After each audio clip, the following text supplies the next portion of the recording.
Hi everyone, olá a todos, welcome to this channel, bem-vindos a este canal. My name is Sofia and first of all, thank you so much. We have reached 3,000 subscribers and I couldn't be more happy to have your support and see you evolving and learning the language. I have noticed in a lot of my privates and group classes that this is a recurrent topic.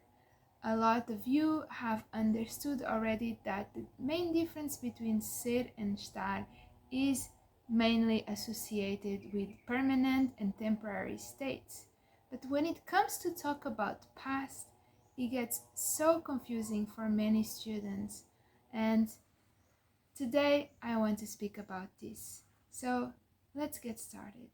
So if you ever felt confused when to use estava, foi or era in European Portuguese, you are not alone, because they can all be translated to was in English, but they don't mean the same thing. In this video, I will break down step by step with simple examples and clear up the most common mistakes learners make. We start with the word estava. Estava is a form of the verb estar in imperfect past, pretérito imperfeito.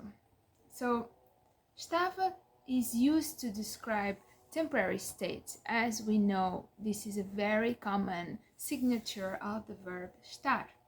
But it also describes an action in progress or something that was happening at a very specific moment in past. Think of it like was plus ing in English. For example, ontem estava a chover. Yesterday it was raining.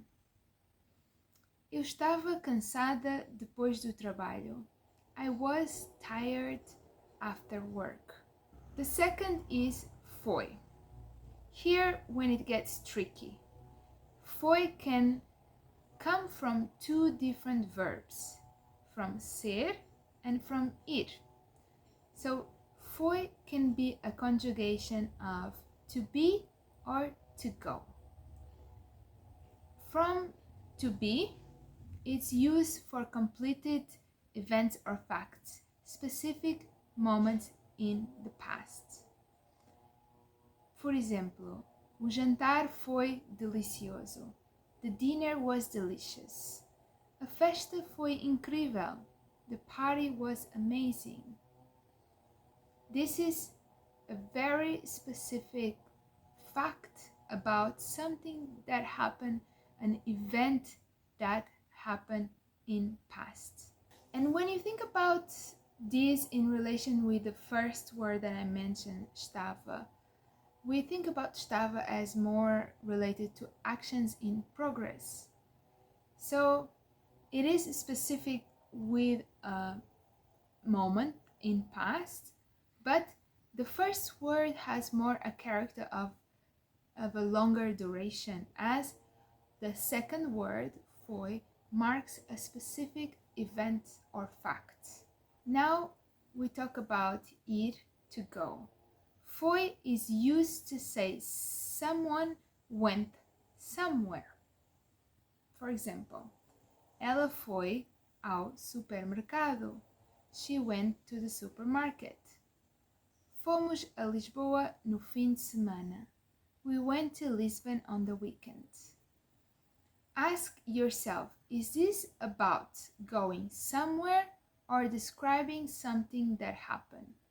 The sentence will usually make it obvious. The third one is era. Era is a conjugation of the verb ser, again in imperfect past, pretérito imperfeito. Era also means was, but it's used for descriptions, background info, situations or habits that were true over time. Think of it like used to be or was over a period of time in English. For example, Quando eu era criança, vivia no campo. When I was a child, I lived in the countryside. A minha avó era muito simpática. My grandmother was very kind. Era uma casa pequena, mas confortável. It was a small house, but comfortable. So far we have seen 3 words. We saw estava, that forms the conjugation of the verb estar in pretérito imperfeito. We saw foi, that forms the conjugation of ser and ir in pretérito perfeito. And we saw era, that forms the conjugation of the verb ser in pretérito imperfeito. So now that you have an understanding of specifically what it means, each one, we take a look on what are the most common mistakes. First mistake is using foi instead of era for long-term descriptions. For example, quando eu era criança, instead of quando eu fui criança. Use era for ongoing states or descriptions. Second mistake, using estava instead of era for identity or character. For example, ele era bom pai, instead of ele estava bom pai. Use era for traits and roles that define someone over time. Third, mixing up foi and estava for temporary versus complete actions. For example, a porta estava aberta, instead of a porta foi aberta. A porta foi aberta can be okay, but often it sounds too final. Use estava when describing the state of something. The fourth one is confusing foi from ser with foi from ir. For example, ela foi médica. Make sure that the context is clear. In the sentence ela foi médica, without any context, we ask ourselves, did she become a doctor? Or did she go to the doctor? In this last point, context is crucial. Either if you are following up a conversation and then it's clear what you're saying, or if this sentence is just coming out of the blue, consider adding some more information to make it clear what you want to say. So now that we have seen first the specific meanings of when to use estava, foi, and era, we saw also the common mistakes and the general mixing up of these conjugations. And now we take a quick recap. Estava describes a temporary state or something in progress. For example, estava a chover. It was raining. Foi, a finished action or a specific moment. O jantar foi bom. The dinner was good. Era, a description or an ongoing state. Quando era criança, when I was a child. A keynote for this last expression era.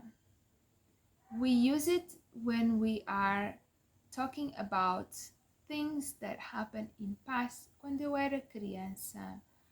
And the same form of conjugation we will use also for age. So we also use pretérito imperfeito of ter to say, for example, quando tinha 5 anos. So saying this, I chose specific conjugations that I find very often people using in their conversations. But this rule kind of applies as well to all the other personal pronouns. Now that you have seen the differences between estava, foi, and era, try making your own examples. In the comment box below, share one sentence with estava, one with foi, and one with era. And if you find this helpful, don't forget to like, subscribe for more videos on Portuguese, grammar, and real life usage.